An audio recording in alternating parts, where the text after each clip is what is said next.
Hello, hello, hello. Good evening, Chiwempala. Good evening, Zambia. Good evening, Kawata. Good evening, world. Today, we have a very, very interesting guest. And this guest is like a household name in Zambia. You know him very well. Controversial, historical, deeply embedded in the popular culture of our country, political activist, Maiko Zulu, musician, reggae star, and an activist of so many things that we are going to talk about today. Please share this link with as many people as possible because Maiko Zulu is on TVBAKWETU tonight. I'm not alone on this program. I have Mwelwa M. Tanisha and Jerome Kanika, our evergreen pharmacist, who is here with us today, and we are going to be presenting this program together. Jerome and Mwelwa, welcome and hello.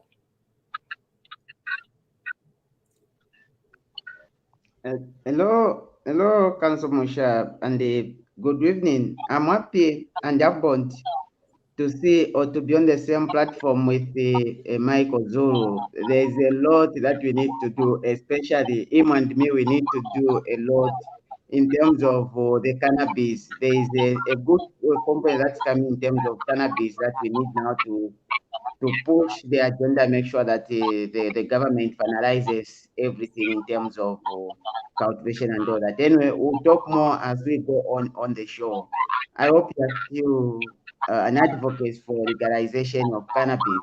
I hope you are still there. You have not lost your steam. Right. Okay. Mwelwa. Good evening, Doctor, and good evening, Mr. Maiko Zulu, and good evening to all our viewers. Thank you. Maiko Zulu, we are very, very honored to have you tonight. Welcome. Thank you so much, Council. Thank you so much, Gerald and Mwelwa.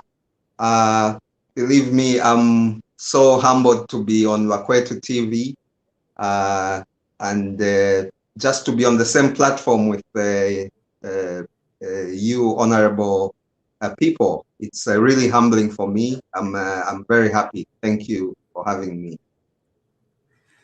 Michael, your story is long. I think you are young, but your story is pretty huge for our country.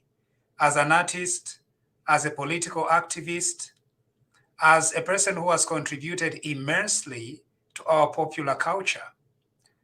Keep it up. Thank you so much, Council. Thank you. And I know that talking to a person like you, there are so many segments to your life and to your advocacy that it will be very difficult to know exactly where to start from. Should we start from your religious views? Should we start from marijuana? Should we start from your political activism? It's pretty broad. But who is Michael?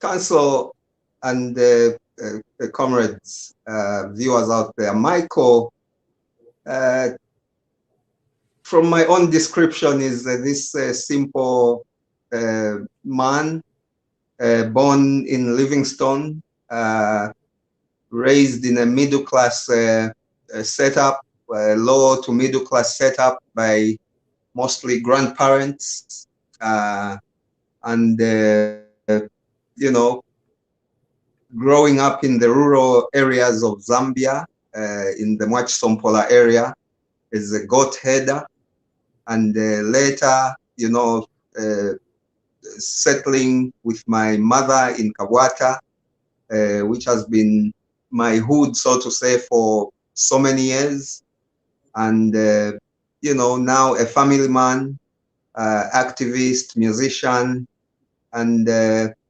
basically, to me, it's Michael is just this simple citizen, just this ordinary citizen who is trying, you know, to maybe make the world better than how he found it.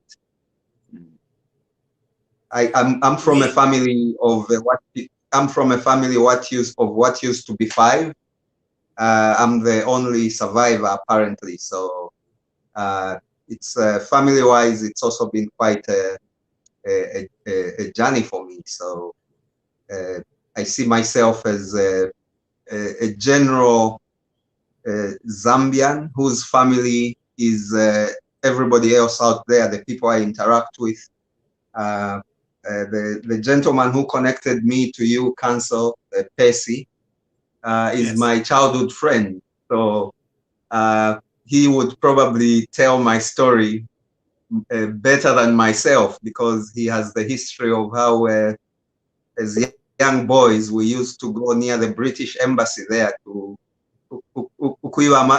Amaruben, you know, Mulberry and things like that, you know, and Right. you know, so, and the issues of the giri, you know, those go-karts made from oil filters and things like that. So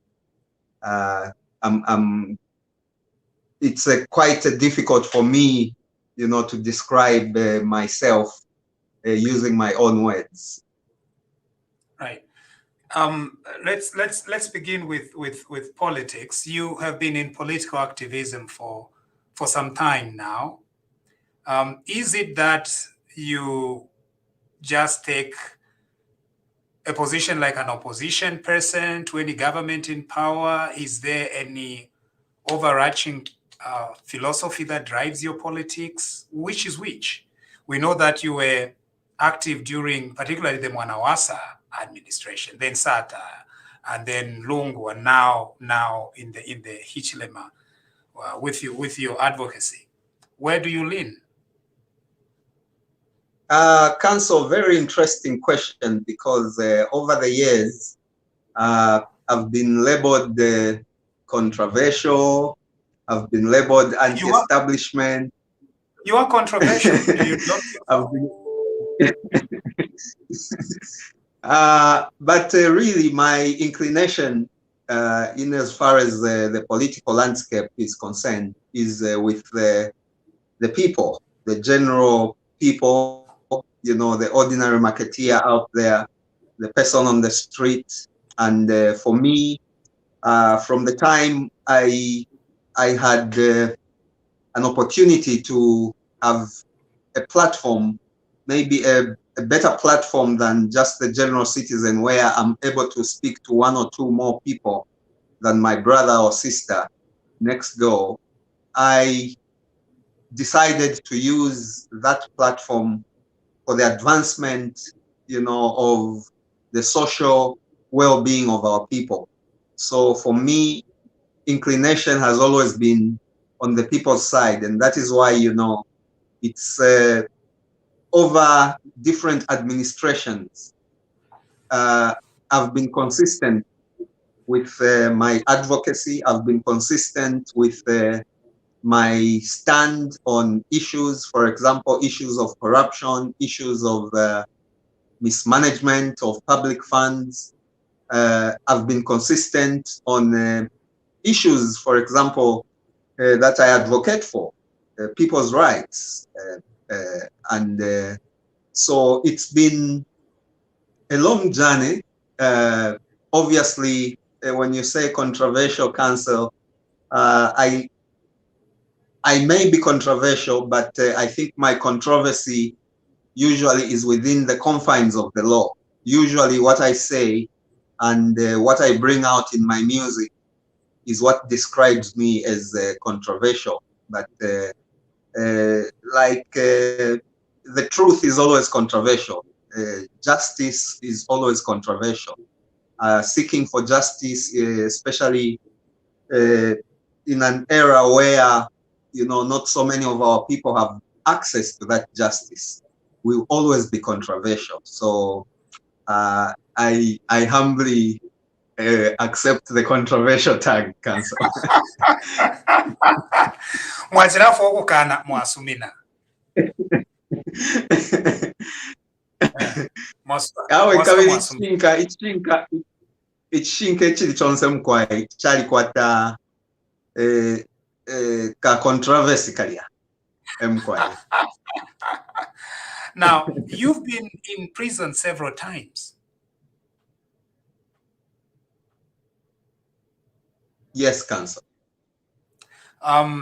There's been political imprisonments, but there was one connected to marijuana. Do you get to answer a lot of questions about marijuana? Yes. Apparently, you know, you'll be surprised that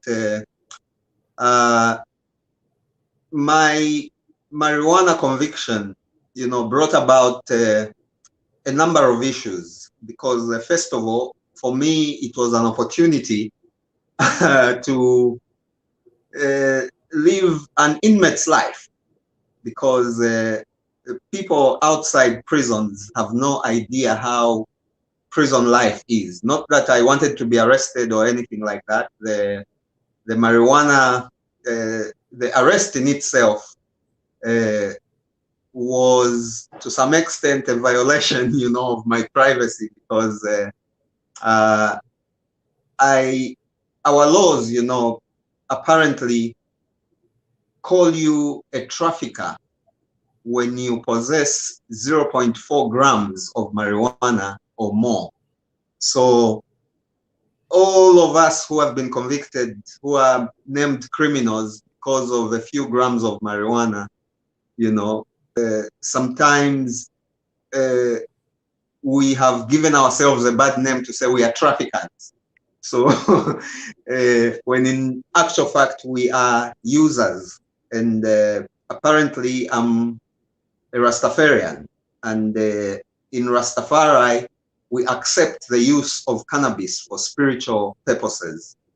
And as an advocate for marijuana legalization, you know, you in the developed countries council have a more enlightened picture of how marijuana, how the marijuana industry is benefiting world economies out there.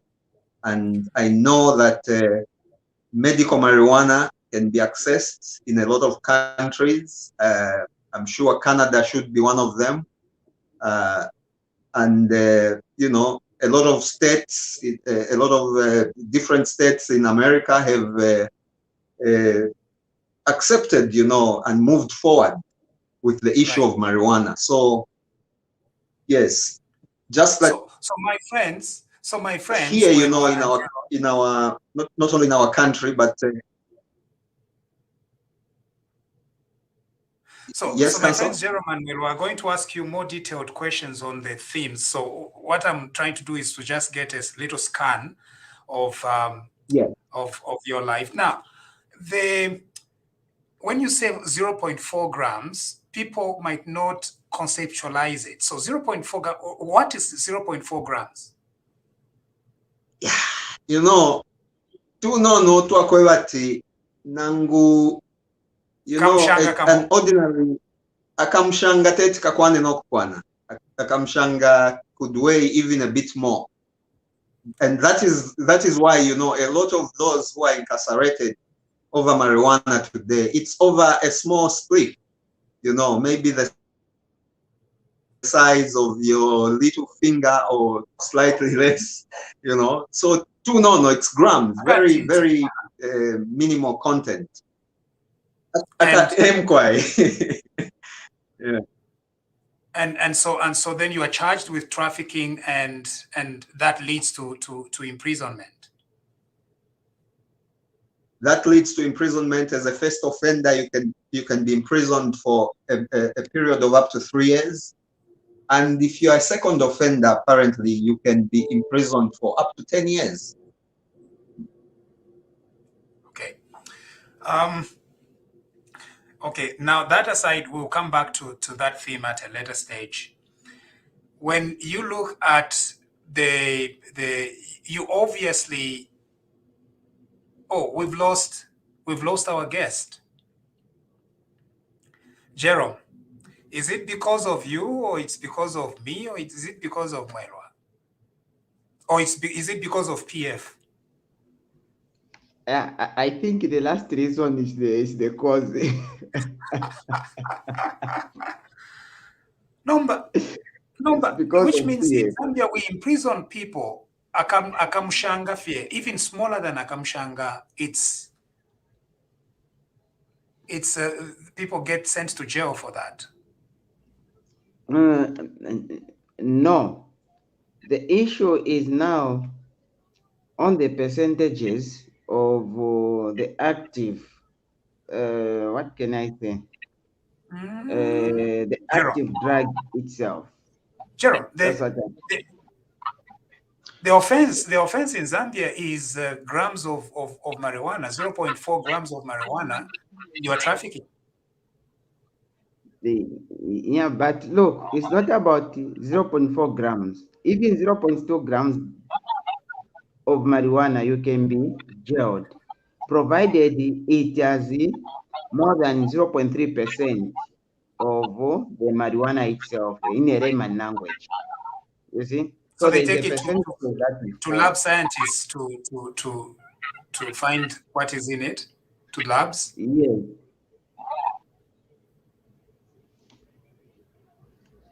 Okay.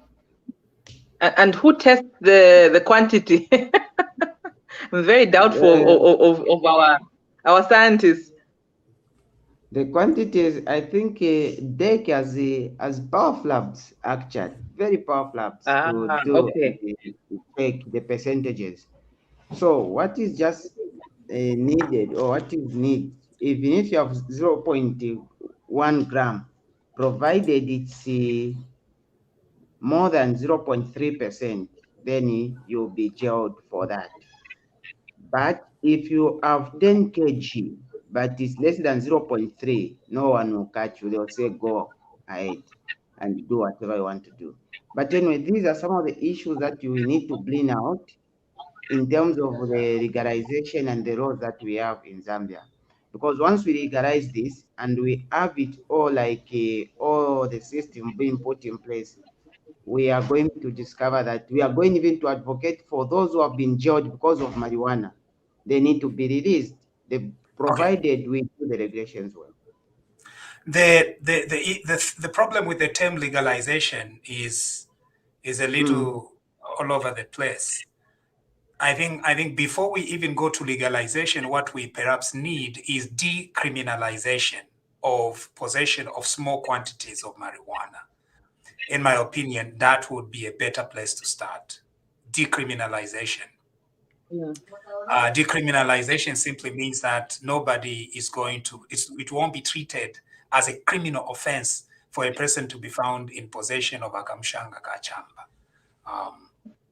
Yeah, I think Because I've always been interested to find out, because I know that there's certain hair products that have the component, but I'm always been interested to know exactly, has somebody then measured it to say this is safe for the Zambian laws, or they just come onto the market and as the law, they are unaware that this even exists in these products? I've always been interested because there are products already on the market that have components of the cannabis, but I always wonder whether people know or they just overlook. Since like mishishi. Yes. At Mulichamba, where do they sell it? In Zambia, yes. I don't think anyone can view in cannabis products. No, what I mean is that people don't know that it's there. Yeah, she's talking about but look, one thing that you need to understand, there are two different things here. There is that one that clearly we use it for medicinal purpose. Even if you smoke the entire 50 kg, you need to get anything like Jack Cola. You see, and then there is also that one, if you even just smoke 0.1 gram Jack Cola. So this is where the issue lies on. And in terms of testing, DEC has good labs. The labs that are very fast and the labs that are able to respond to the timely, to the quicker time you need the results. No wonder you see that today they will catch you with marijuana. Within a short period of time, you've been caught because they are able to do the test within 24 hours and get the results and present into the courts of law. So in terms of that, we need now to, like Council Mushazi guided, we need to see that we try to change the laws on marijuana and see how best we can have marijuana put in place accordingly. All right. Yeah.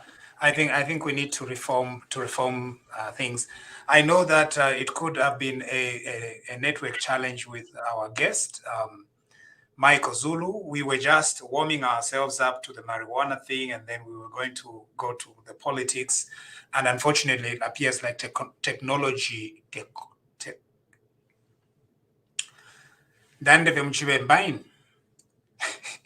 It appears like technology failed us, and so we are unable to have him here. But he left us with something to think about. What happens in marijuana. I think I can see him in the background. We are going to give him a few minutes to come on, and then we can ask him more questions. But I think we need to decriminalize small quantities. There is just no way. While we are still debating whether it can be used for medicinal purposes or anything like that, small quantities, imagine. Umuntu akamushanga fye, they lock up for 3 years. That's a waste of our government resources trying to punish people for smoking. Yeah, I wouldn't encourage anyone to smoke marijuana, but I wouldn't want the government interfering into locking up people for smoking. Right now, please, it's a criminal offense in Zambia, and so I wouldn't advise you because wakamikata. But in the meantime, as we are looking at changing the law, not that at Munshefu there is no problem. If you're on the land, we can pay pesha. Mr. Maiko Zulu. Yes, I'm back, Council. The network issues. Yeah, it's understandable. And so we're going to move over from there and touch a little bit with the Bush protest Right. Yes. during the Lungu administration. What was all that about? Well, the Bush Protest Council was apparently it came about after we had applied to the police for a protest because we realized that youth issues or issues to do with young people in our country were not being adequately addressed. And so for us, it was supposed to be an ordinary protest where young people, carry their placard and, voice out their concerns. The concerns were many, and there are still many as we speak. But apparently, the previous administration had no space for such kind of freedom where you could protest, where you could, vent your frustration or your anger, in a peaceful manner or whatever manner, So when we said we are going to protest, police, warned us first of all that they were going to brutalize us. And then there were threats, from people in high places to say if they go ahead, break their bonds. And some of these people apparently from the legal background, some of them, from no background at all, from just singing or dancing at the airport. But suffice to say, they were all in leadership and threatening people, their own citizens, to say we are going to break your legs. So we decided to go into the bush to do a virtual protest, the first of its kind in our country at that scale. So we were basically exercising, our freedom in a different way. And we avoided being arrested, by going online. And we avoided so many people being hurt because as we were protesting, police land cruisers were literally searching for us, artillery, like, yeah, I mean, like, like we've said, we have, it's a coup d'etat, we've taken over the country. That was, the reception we got. And, wasting, taxpayers' money in that way was unfortunate because we were just harmless people. And Muvita now and myself apparently were the only non-youth Pilatos as well. The rest were young people, though all the issues that we were bringing out were just issues about young people. So that was the Bush protest about.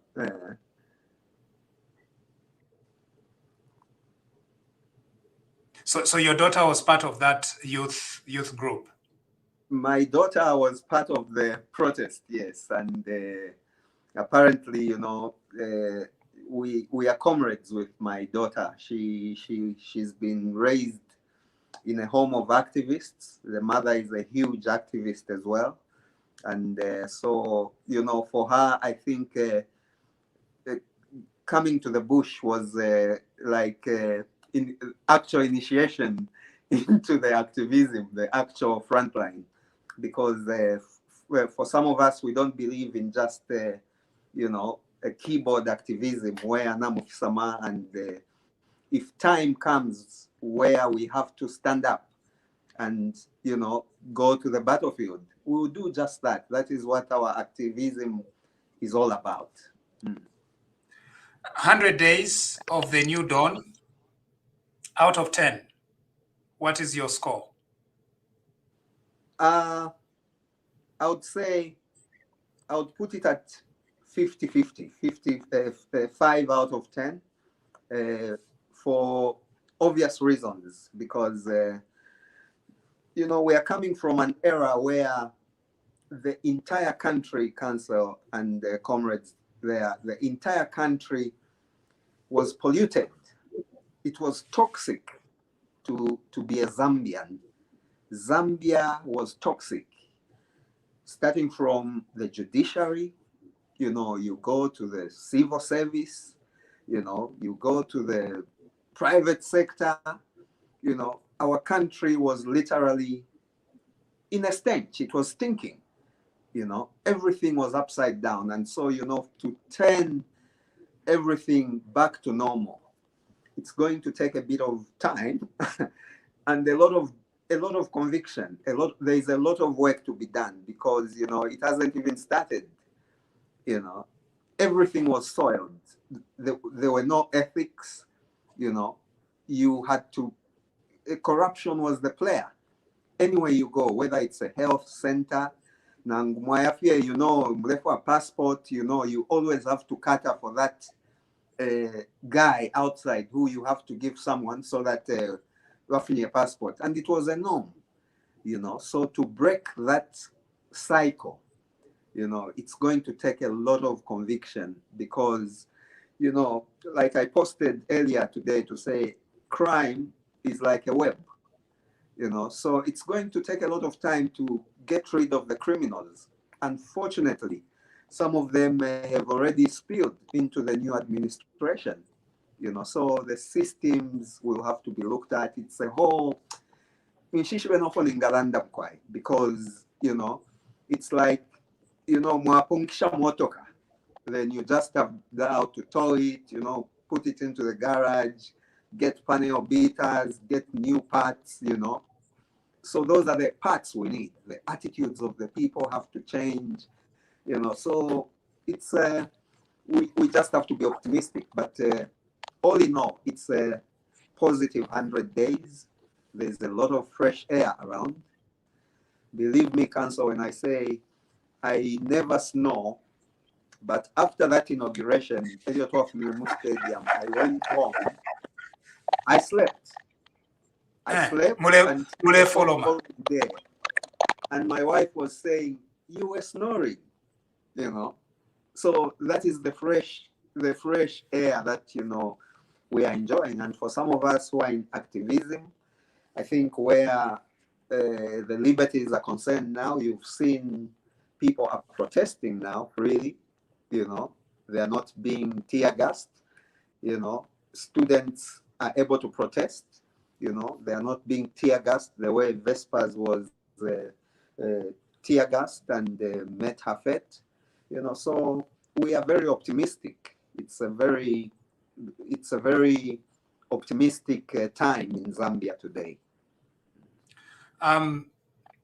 Kawata, Member of Parliament, has since passed on, in very terrible circumstances. You've been interested in Kawata before. Would you be considering to run?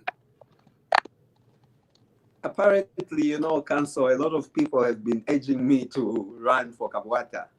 But maybe I can use this opportunity. I mean, I always like to be straightforward. I ran for Kawata in 2016. Unfortunately, right now, I'm not eligible to run for Parliament, because if we're a grade 12 certificate to Akwata, it's not a full grade 12 certificate, you know. So I need, if I were to run for Parliament or any political position, I would need, you know, to update my my grade 12 certificate. I think you know, things like that. But geography. Yeah. So I just want you to know. I just want you to know that I have taken a position that the way the Constitutional Court interpreted the grade 12 requirement was pretty bad. I have no kind words for it. I think it was very unfair because they offended constitutional interpretation. Now imagine Rashmwana instead of you finding money yakulipirira mwiza to school, number you must find your own money yakuya mukuyilipirira GCE. And what will GCE add to you? Your stature. You know. Exactly. You know. So it really, it's a very bad way to interpret. And the Constitutional Court did a great disservice to our country. Why should you have umuntu very eligible, very concerned about our country, and you disqualify them because tabarembere assumption, tabarembere geography, studying about prairies in Canada for what? Anyway, so I see that that could be an issue. And thank you for being very frank here to say that that would be an issue. So you would not consider Kabata at all at the moment? Well, you know, so even if I had the full grade 12 certificate, I may not, maybe this time I wouldn't have considered, because, you know, I'm also growing, and I feel that at a certain age, you need to leave, you know, these offices to younger people. You know, I may look vibrant, young, like a gray hair, one or two here and there, not so significant, but I think, you know, there's more young people out there.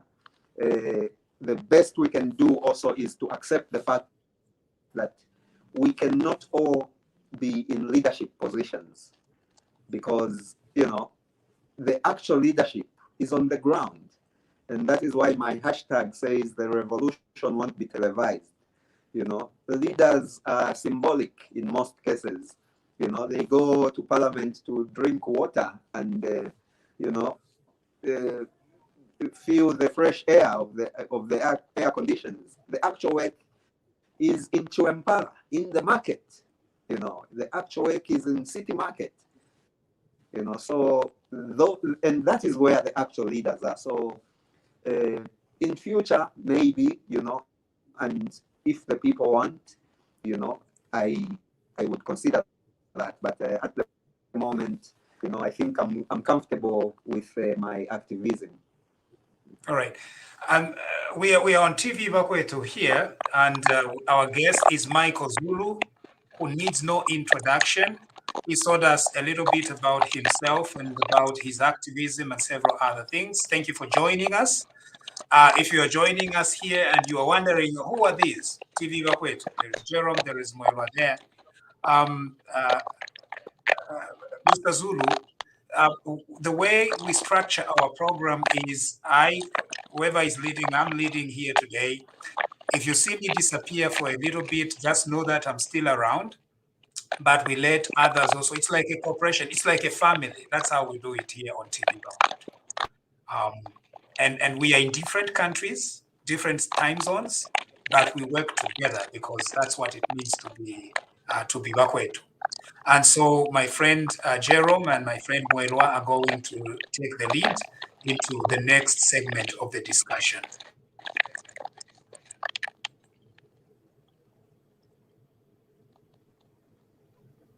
So, Mr. Maiko Zulu, I think for me, I'm a little interested in the music element or the aspect.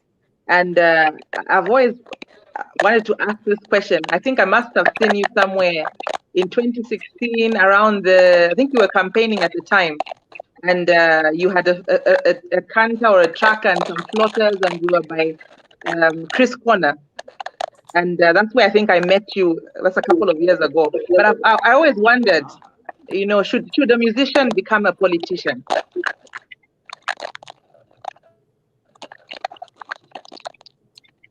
Yeah, you know, Comrade Moelwa,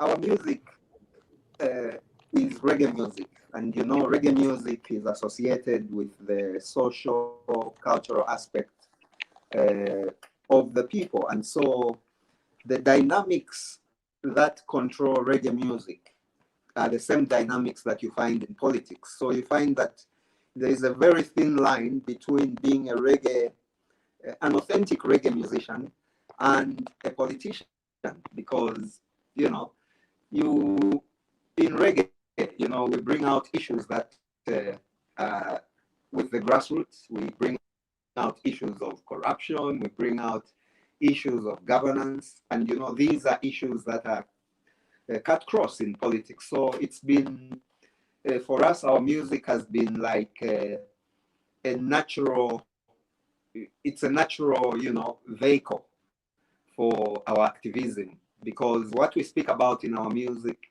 is, you know, what is on the ground, and, you know, is what we advocate for. And, you know, it's very difficult to, some people think we are politicians full time, you know, and, but, you know, we are just people who want change for everybody. So the music has really been an integral part of what we do. And, you know, in our activism, I think we have brought that to the music, not for financial gain. You know, of course, we have lived from our music, you know, over the years. There's nothing else that I do apart from music, you know, but we have not focused on the money-making side of the music. Our main focus has been on the relevance of the music. If you hear some of the music that we did when we were young, you know, when we were youth, it's music that matters today. You talk of songs like Tribal Stupidity, for example. People have been talking about tribalism today. And when we listen to, you know, music like a band on ZNBC, you know, or Third World War, when you look at the contents in that music, you find that it's the climate change that is being talked about today, you know, it's, you know, the vaccines that we are talking about today. So our music has really been, and it's been our identity, so to say. Yeah. So I think that's an interesting aspect, and probably follows up to the next question that I have, which is, we have had a problem between the new dawn youth and our musicians who would have sung for the previous administration. And it really did feel like they had actually split their by being involved in anything political, to the point that they were singing for an administration. They did split their clients, or their, you know, their population or their target market. And I think I'd be interested to hear what you would think, because I feel that people were just in telling them off to say you shouldn't have sung for the previous administration, but I think they were equally in between the hard space and the rock, and they ended up singing for them, and then they lose. So again, should a musician be partisan, or should a musician have a preference, a political party, and be very stuck about it to say this is my political affiliation? Comrade, for me, you know, musicians, you cannot arrest a musician's mind. You know, you cannot control a musician or an artist. Artists are free thinkers, you know, and for me, I respect whatever each artist wants to do. I respect the fact that, you know, other artists will want to sing for politicians, other artists do not. You know, other artists will be partisan, others will not. But all in all, you know, and I've always said this, that music is a strong vehicle for social change. And for me, I always side with musicians who have used their music, you know, for the benefit of the majority of the citizens. You know, we are coming from an era where a lot of our people were living under difficult conditions, and they still are. We are still grappling, you know, with the roots that I talked about earlier on. And, you know, for me, I think, you know, I wouldn't stand on a platform to praise a regime that is, you know, killing my people with expired drugs. You know, I wouldn't stand on a platform to praise a regime that is using institutions to kill people who are speaking freely. I think you saw how one of our citizens was shot in Sama. you know, and it's not only him. So, you know, it all comes back to individual principles. There are artists who are principled, there are artists who may not be principled. But at the end of the day, we all decide our destiny as artists, and our actions, you know, are personal.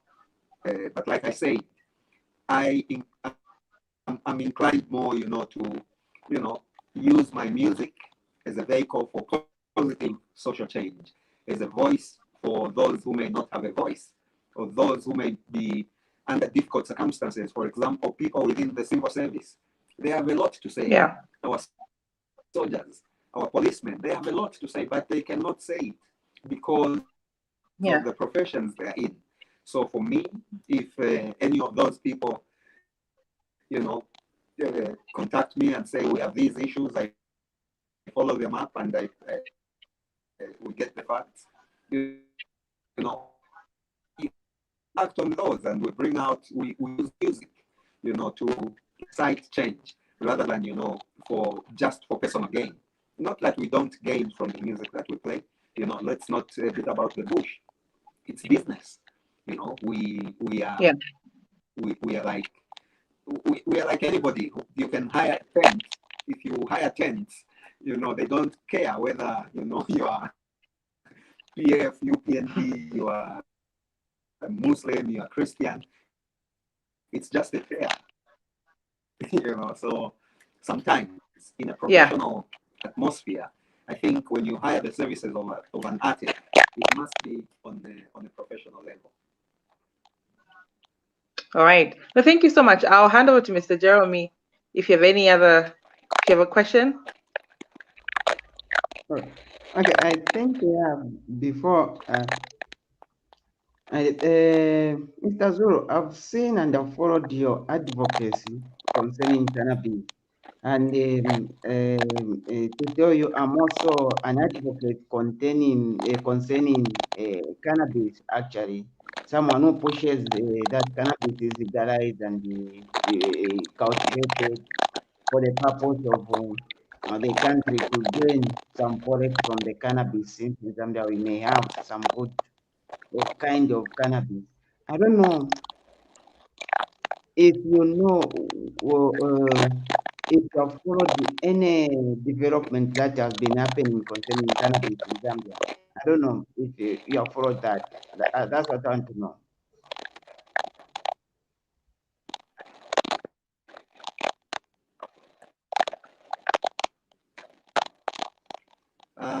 I'm not sure I got you clear because the sound is cutting, Jeremy, but I want to believe you're asking about the developments in the cannabis talk, so to say, in the country. I know that the cannabis bill was passed in Parliament, and obviously in that bill, I've studied a bit of it, and it requires, you know, the formation of a lead agency, you know, that is going to, you know, be in charge of, you know, the export, you know, the cultivation and things like that. But as far as I know, there's been nobody who has been licensed to grow cannabis in Zambia right now. I went to the Ministry of Health myself because it's one of the ministries that is the focal point ministry in the cultivation or production. So I went there and they said they had no information at that time. So they just got my name and my details and said they would get back if there was any information. So far, we have not heard of anything. But also, let's be mindful, you know, that we are coming from a system of governance where these kinds of businesses, the cannabis, I can talk of the mukula. You know how, you know, our mukula has been abused left, right, and center. You know how you know, these businesses to do with our natural resources do not benefit Zambians. So for me, I would like to see a situation where the cannabis industry benefits every Zambian.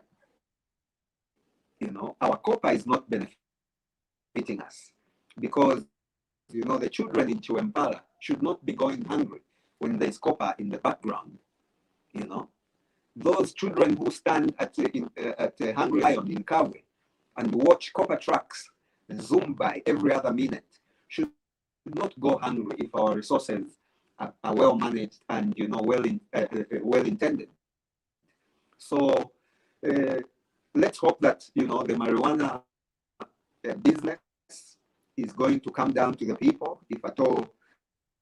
You know, those people that are being arrested today, those grandmothers that are being arrested, you know, should be the beneficiaries because, you know, they have the expertise, you know, they have the know-how. So we have everything. But all we hear now is that, oh, our friends in Malawi are making headways in you know, the cannabis industry. So, you know, there's really nothing that we can point to that is happening in Zambia in the open.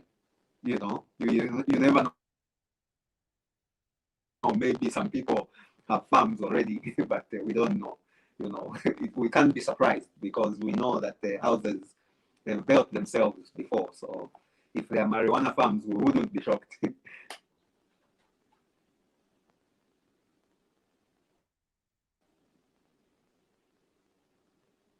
Okay, Mayo, you are, yeah, okay, I think that's the question I had. I'll leave it here for now for another one to ask. Right. Probably I would ask Dr. Barbara Chanda to ask a question if she has or a view. All right, thank you very much, Mwalanda. Good evening, everybody. Good evening, family BAKWETU. Good evening, Michael, and everybody, wherever you're watching us from. I would just like to first recommend Michael for his very good political stance and his activism, because I've grown up knowing him. I remember when I was young in Lusaka, we used to call him Bamali, and he was friends with my late brother, Peter Chanda Zenga. So each time we would see him with him, we would just say, oh, Baina Bamali. And since then, that's like in Kaunda's time, roughly, his way of thinking and the way he does things has never changed. He's always been an activist. And I'm so proud of knowing that I know somebody from the time that I was young never changed because of politics, because of different governments that have come in. He's always been the same. He talks about his activism in the same manner, the same way he would have spoken about it in Kaunda's time, in Chiluva's time, in Mwanawasa's time, in Wabanda's time, in Lungu's time. Even now, he's probably going to be having the same stance. Now, my question is do you have a role like to maybe educate people on the benefits of cannabis or marijuana? Because I think the reason in Zambia is because everybody has got a negative attitude towards what cannabis is. The interpretation of it is chamba wale bailand, they will be high and they will be just wasted and causing trouble. The way they would associate it to maybe heroin, that's the way Zambia looks at cannabis, whereas it's something that has got so many medicinal benefits. What do you think, Vashimwiza? Thank you very much, Mama. And before I answer the question, let me say that the man you talked about, Uncle Peter Zenga, is the man who named me Saint Michael. I was calling myself Ras Michael. Then he said, "No, you will be Saint Michael." You know, so I'm truly grateful for his support and, you know, the way he raised us. On the issue of marijuana, I think we need to begin to demystify the myths around cannabis, especially in our society, because apparently they tell you that ngawapepe chamba wanapena. I think I'm quite normal here. So I think, there is a difference between the truth and what you are told. I think we are coming from an era, I think at that time, we are coming from an era where there was no information. And so the only information you got was from the teacher or your parents, who also got that information from their parents to say, ichamba chila penya. Believe me, I know a lot of people that use cannabis, and none of them is crazy. Walipena fye wemwine. Abantu barapena abali obwadifye without anything, and substance abuse is a fact. Whatever substance you abuse is going to have an effect, and so marijuana is one of the substances that you can abuse as well. But all in all, I think the benefits of cannabis outweigh the risks, because right now, as we are speaking, people are getting healed, people are getting cured from marijuana, people are getting relief from chronic pain, because of cannabis. There are complicated diseases, schizophrenia, epilepsy, those are able to be controlled by medicinal cannabis. So we can talk of medicine. We can also talk about, just the industry itself. You can talk of, things like cloth, things like rope, tents, things like beauty products, so marijuana is probably one of the most beneficial single plants on earth today because of its components.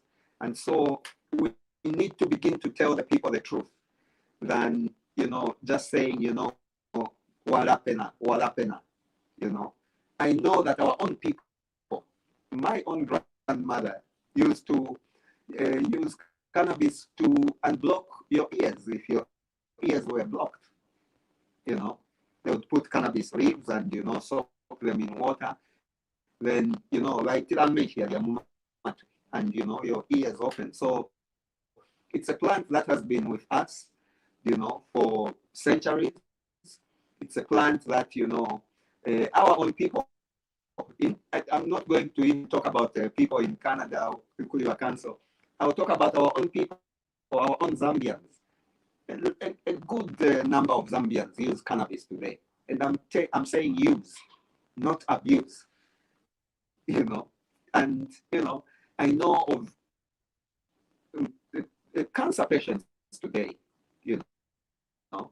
who cannot get proper medication, and they have to get pain relief from cannabis. So civic education is very, very important where cannabis is concerned, and our medical doctors also, I'm happy, that doctors like Dr. Mjajati, have once or twice come out in the open to say, it's time that we legalize the cannabis, so it's not the evil plant, that the people see it to be. And, we need to go back to history again. Why was cannabis made illegal? They'll tell you that there are issues to do with institutions like Big Pharma, for example. So when cannabis is legalized, believe me, Panadol, paracetamol, and things like that, these drugs, they'll go out of business because cannabis will prove to be, more beneficial and, with less or no side effects because it's a herb. So I think we need a lot of education in all sectors, even church can come on board, to educate, students about, the other side of cannabis. Thank you so much for that, I submit. I'm proud that you've got a lot of information, Maiko, and it's shocking that you don't even qualify to be an MP when you're more competent than some MPs who have the G12 or whatever qualification it may be. I submit next person, Samuel.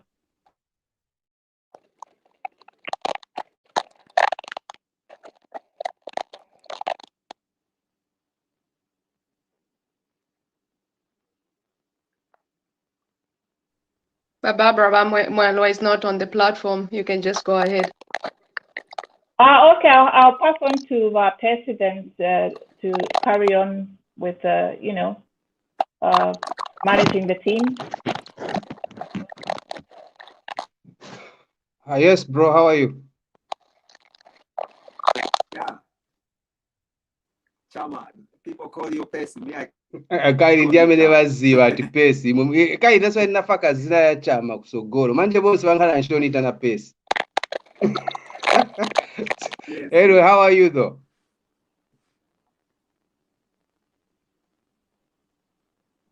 Myself, the main question, the only question I'll ask you, because we do talk most of the time, but the only question, and I haven't asked you, whatever conversation we've had, I haven't asked you this. When are you bringing out an album, my friend? It's a long time you did the proper album, so when are you bringing out one? Actually, I shouldn't say my friend, I should say my big brother, to be precise.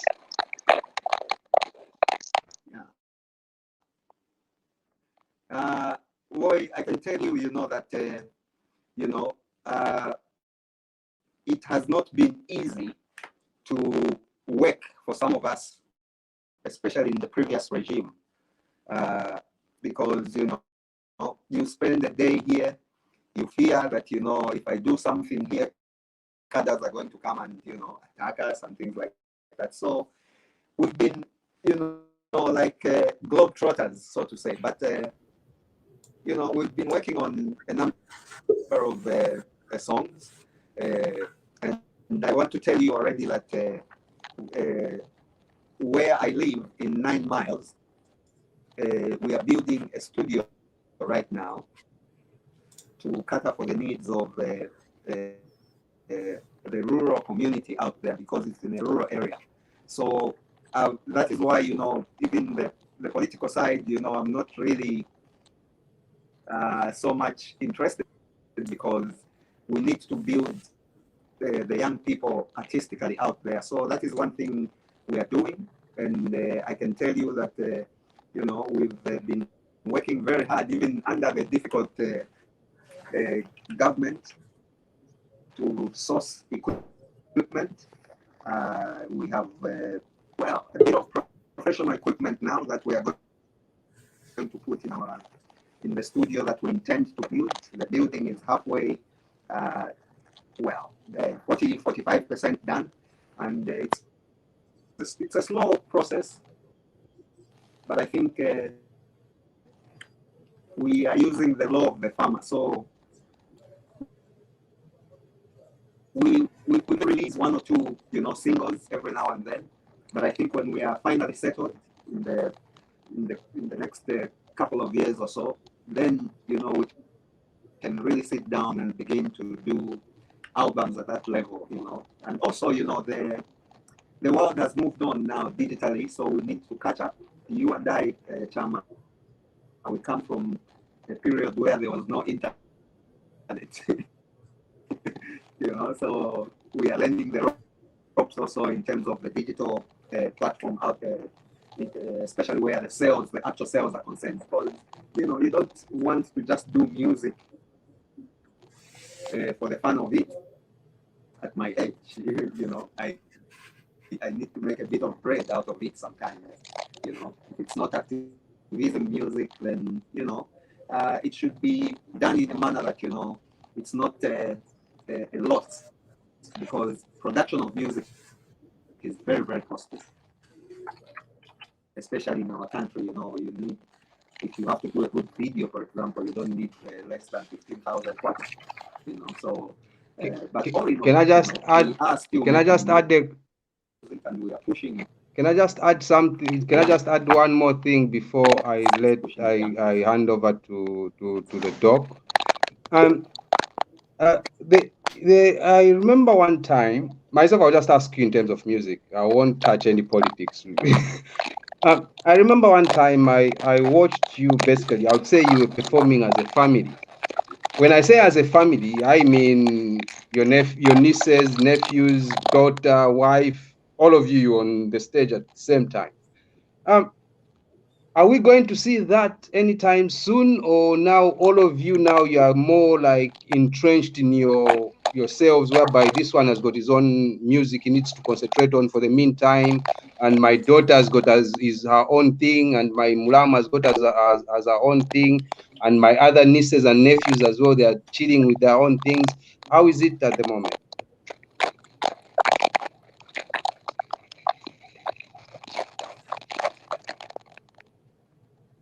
I'm not sure I got the first part of your question, Chama. Kindly Oh, no, repeat it. No, I'm saying it's a long time I saw you guys perform as basically all of you as a family. No, nobody else. Everybody was blood. And it's a long time I saw you guys perform like that. When are you going to do it again? Is it now all of you are now concentrating on your own songs, or at one point you are going to do it together the way I remember you guys? Oh yes, yeah. In fact, the place I'm talking about, you know the place. We are calling it Roots Cafe.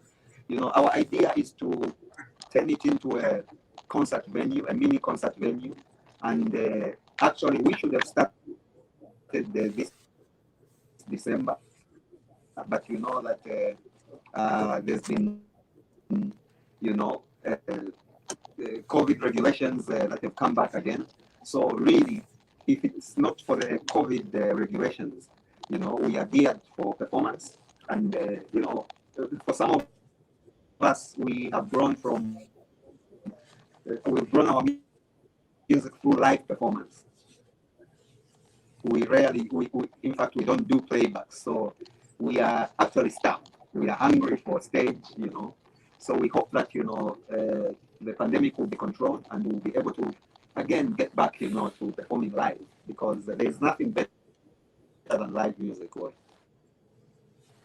Okay, I'll leave it to Amusha now. All right. Okay. Thank you. Thank you very much. I can see that we have kept Mr. Zulu a little bit longer, and realizing that it's late, that we're just going to make very quick questions from the rest of our family. Please, family, be cautious about the timing. Let us not extend it for much longer. Jacqueline, welcome to TVBAKWETU. We have Mr. Maiko Zulu as our guest today.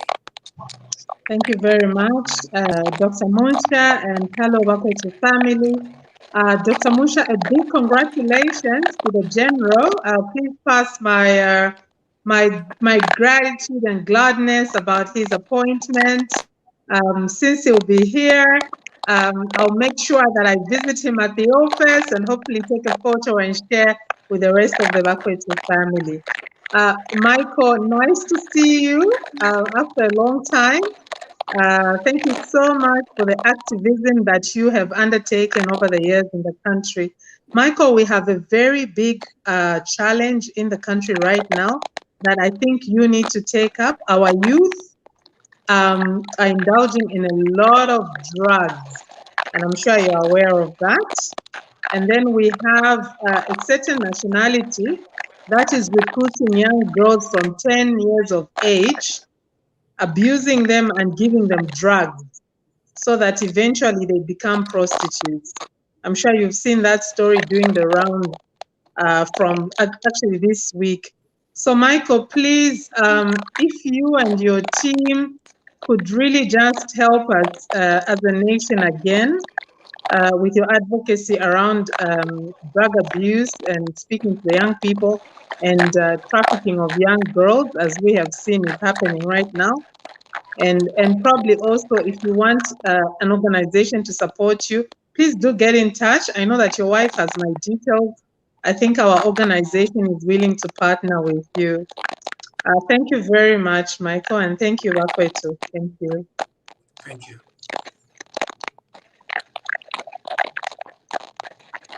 Yes, Mr. Zulu.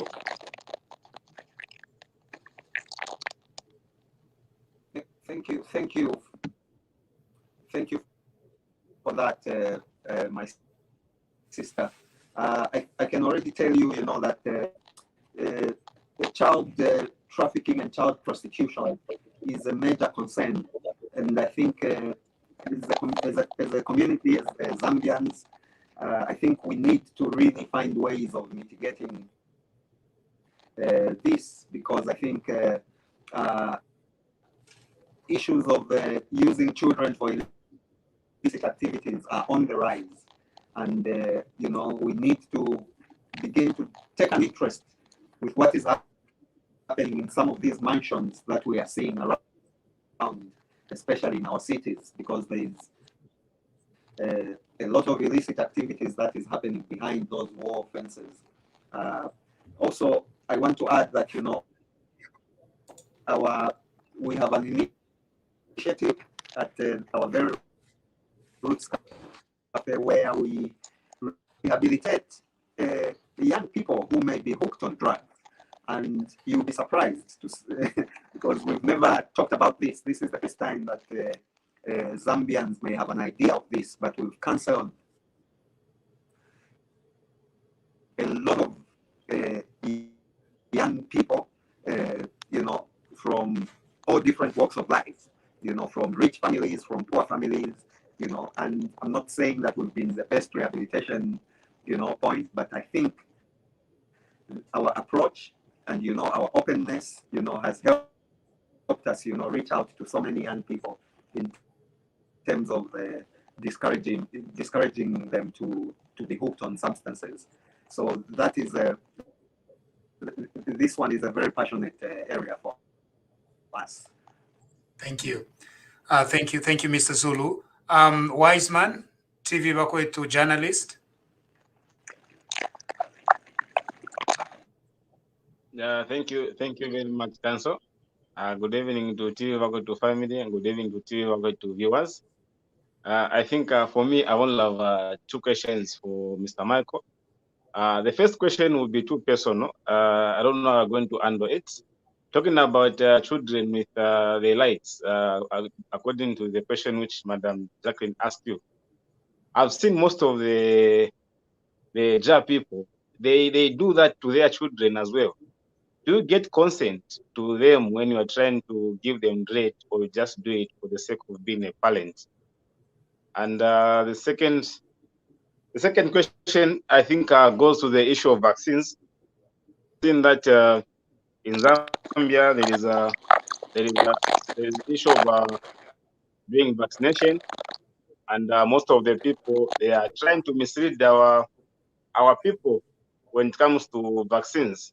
As you being the activist who has been always supporting our country, what measures have you taken in place to make sure that we educate our people about being vaccinated, the importance of being vaccinated, and the danger of COVID-19? Thank you, sir.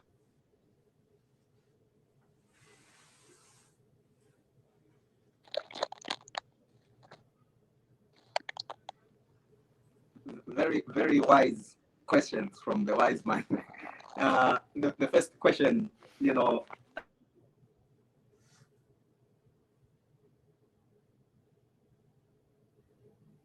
such a way that you would have no idea that these children were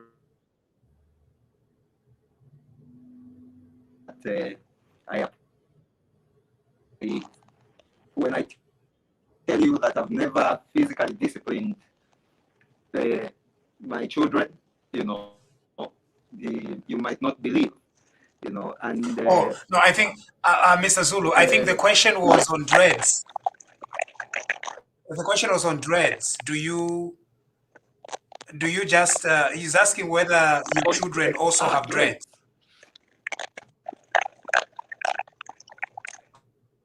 yeah.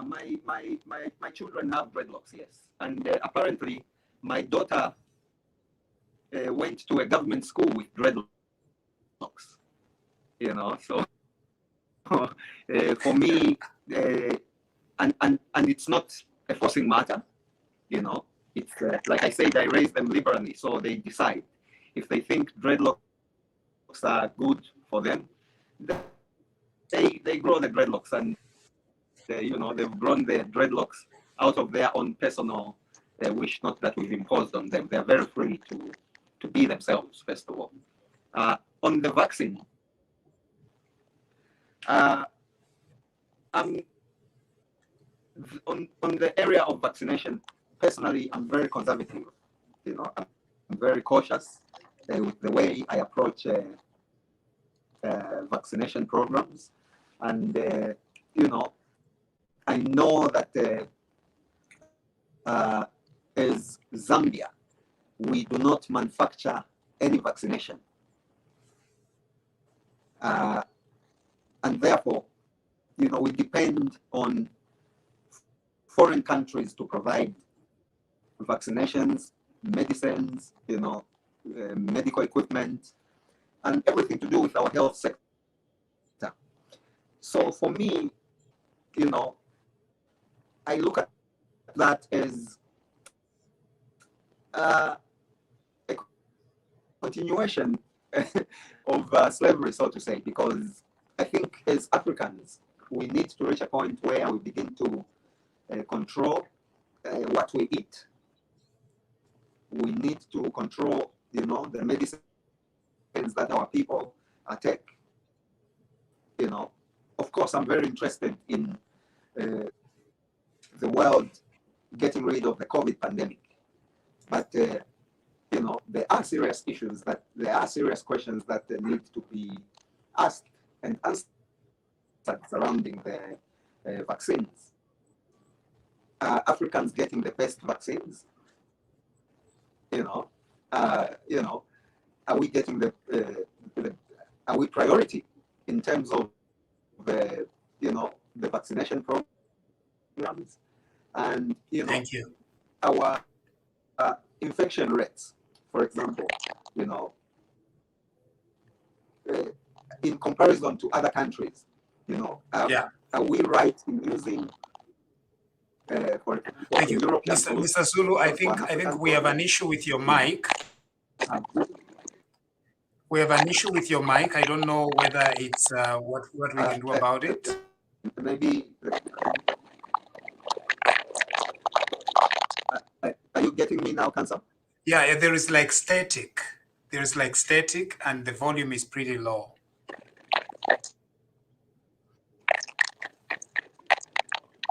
Yeah.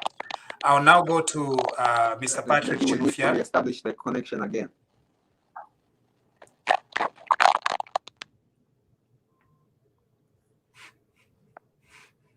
Are you using a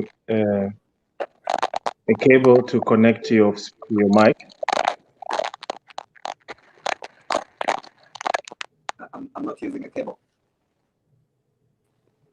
You're not using a cable. Just if you're using a cable, just take it out and put it back again and twist it a little bit.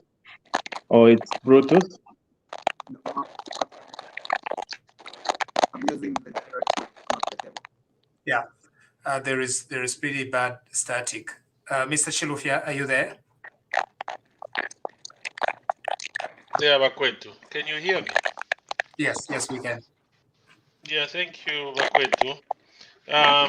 Bamusha, I just want to use this platform to say congratulations to one of our Bakwetu's generals on his appointment as permanent secretary.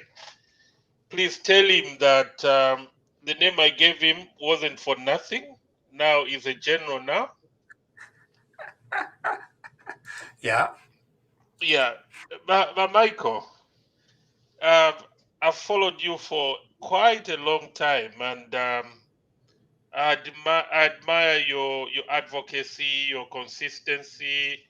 As one of Bakwetu said, you've been consistent since the Kaunda days. And I remember the first time I saw you on TV, you were on an ad with late Wesley Kaonga. Do you remember that one? Yes.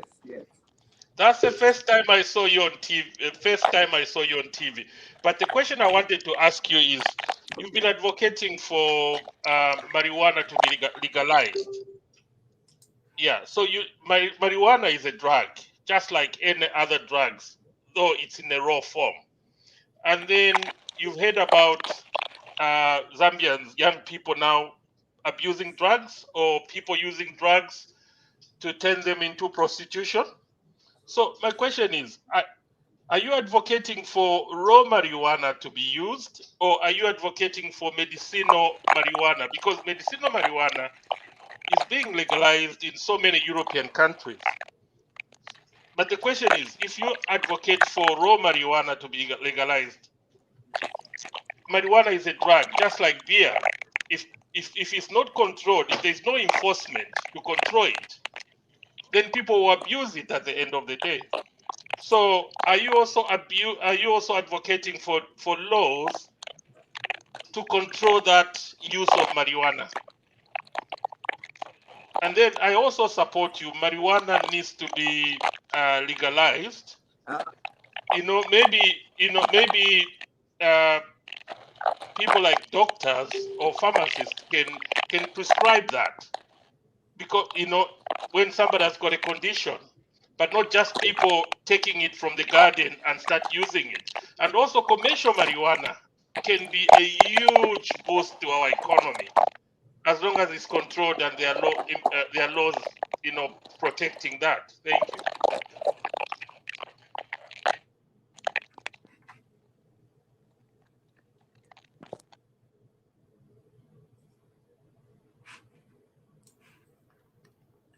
Yeah, we seem to be having some difficulties with the connection there. Am I on? Yeah, you are on. Am I back on? Yes, you are back. Yeah. Answering your question on my advocacy on legalization of marijuana, I think, first of all, like I said earlier on, I think it's very unfair to lump marijuana with chemical drugs, because obviously processed drugs and the herb are different. But suffice to say, the issue of abuse of marijuana, in as far as the legalization is concerned, should not be, well, in as much as it can be a concern, but it's not going to change the number.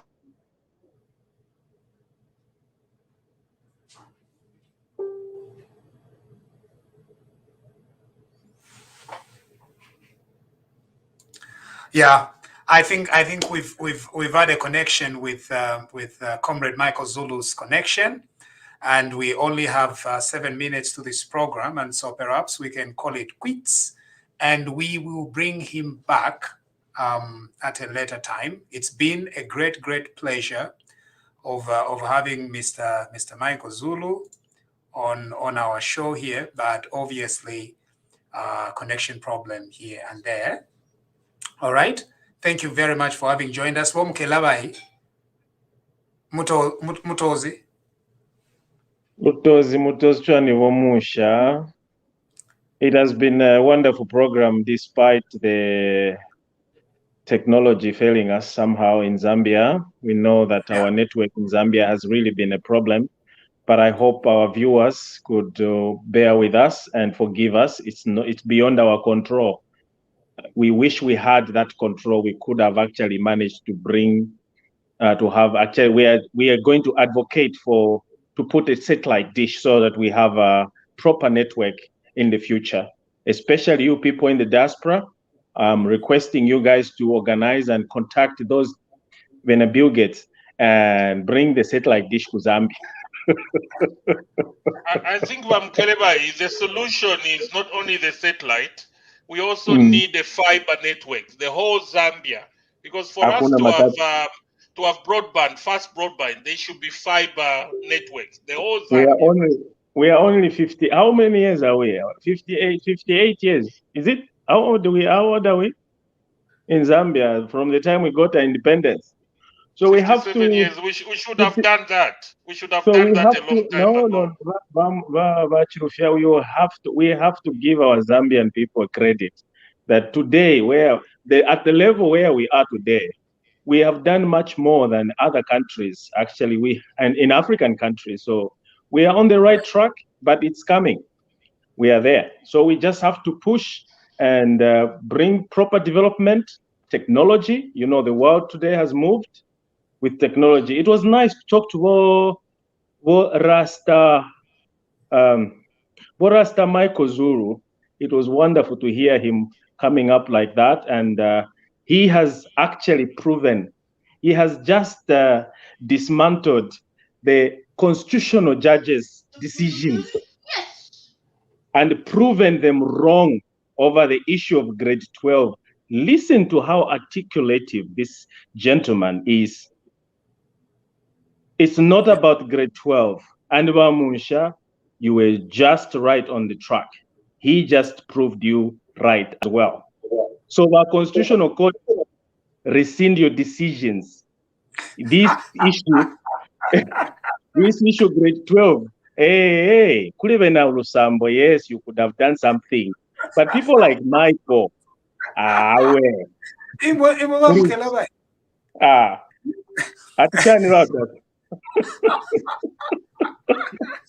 the Constitutional Court should have disqualified Lusambo, but not yes. disqualified Maiko Zulu. Exactly, my point. But Zulu is back. Can't you give him a few minutes, maybe? Yeah. Listen to this gentleman. Zulu, it was my platform. I just wanted to thank you, my brother. I'll call you Zulu and put maybe Vorasta Maiko Zulu. I have been with you, following you. We've lived together in Kabwata. I know very well. And you sound like Percy. Actually, I was even wondering, are they from, like, it's birds of same feathers? Percy, when he speaks just like you. I was wondering.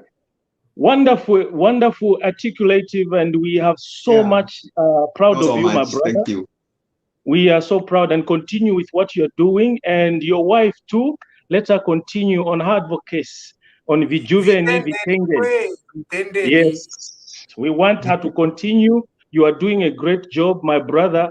We are going to recommend the Norwegian Nobel Peace Prize to consider putting you on the list as well. So we can prove the Constitutional Court wrong, that even people without a grade 12 certificate can be so articulative. Thank you. Thank you, Tom. You live in Norway? Do you live in Norway, Vom Kalabai? I do, my brother, I do. So he will put, he's offering himself that you add your name, Maiko Zulu, to the Norwegian Nobel Peace Prize. Not my pero muntu wa ku Ethiopia at Nobel Peace Prize, then the following day kulinkondo.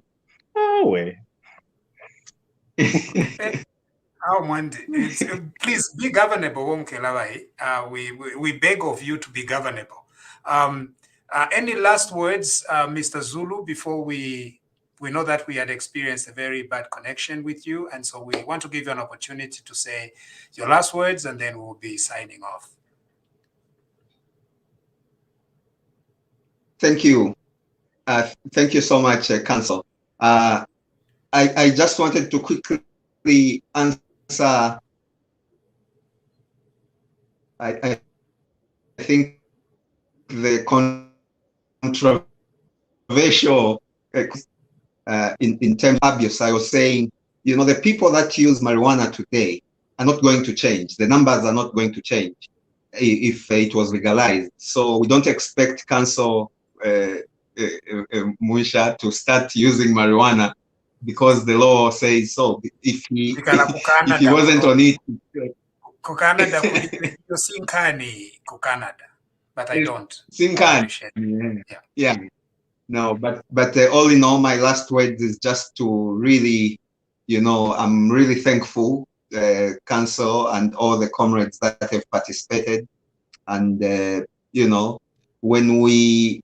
when Zambians connect in such a manner, it brings a lot of relief, because I think it's time we stepped up to what the rest of the world are doing in all areas, whether it's legal, whether it's industry, whether it's business. I think we need to be at that level. That is the only way. And for you, Council, and the comrades to initiate, Bakwetu TV, this is just, a sign that you have Zambia at heart. You are the true patriots. We are really, really thankful. You are carrying the Zambian flag high for us. Thank you. Thank you very much. This has been a presentation of TVBAKWETU, and our guest has been Comrade Maiko Zulu, who requires no introduction to Zambia. We hope to bring him back again in a better connection, and so that we can delve much deeper into the many themes that span his short life on earth. Good night, God bless you, and God bless our country.